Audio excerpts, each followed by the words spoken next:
Hey Sam, happy Wednesday. I've been wondering lately a lot about what my politics would have been in most any other era because right now I am remarkably left, I think. And it's really funny to think of just how exactly that did happen because at my core, I really do think I was meant to be a far more conservative right-wing man than I am.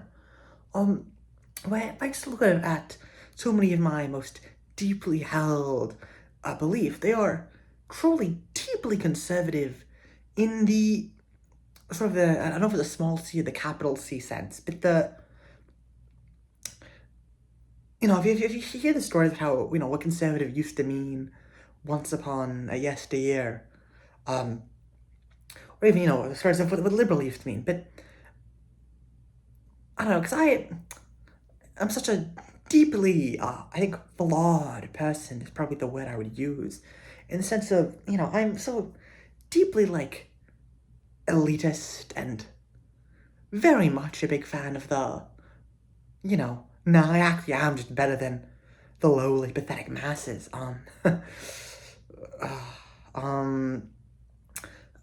I'm, shockingly pro-capitalism at this point, where, it's just that it seems nowadays the American right has, um, well, long since abandoned anything resembling common sense. Well, I say this as if there is even is an American left. I mean, the Republicans are currently evil and fascist, while the Democrats are letting them, they're not stopping them. So, uh, well, I mean, that's not to say I mean, I'm sure know my politics very well for quite a while, where I am typically quite far left on almost every issue, but it's very weird how the impulses behind this, I think, are not the impulses that would typically lead me to this point.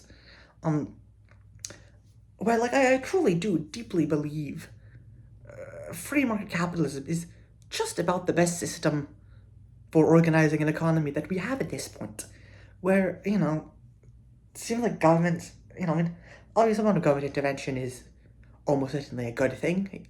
You do need someone to bust the monopolies and to.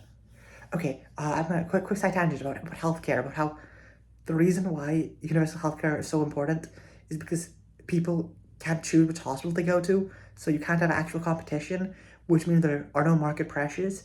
So you can't, and also, really, okay, here's my hot take, is that honestly I don't know if we even need universal healthcare. Instead, Congress needs to ban jobs from giving healthcare, or more really, make healthcare basically all benefits taxed as full income. Then jobs will no longer give their employees healthcare, meaning everyone will be able to buy their own healthcare instead of having the job provided for it, which means there might be an actual market and means there might be actual competition in the matter. Um, just a hot take, but yeah, so the moral of the story is the current US healthcare system is truly just about the least competitive market imaginable, where most people get healthcare provided by a job, which means they really don't get much choice in the matter. So you could sort of switch job for the healthcare benefits, but it's far too little, far too tied into other things to make it truly fair competition. Um, Hence why the government needs to do something about it. I mean, honestly, it's probably significantly easier at this point to just get universal healthcare passed than to be like, what if we ban employers for providing healthcare, and then also, strict regulation on how much hospitals have to charge, and also all that two-tier pricing nonsense is insanity. Hospitals should not be allowed to charge different amounts to people with healthcare and people without healthcare. But okay, but all of that requires large, complex bills, while universal healthcare means you just set the age for Medicare from 65 or whatever it is to 0. And it's probably much easier to change one number than to try to actually pass laws. Look at the current Congress is. I guess it's better than the executive right now, but that's pretty low bar.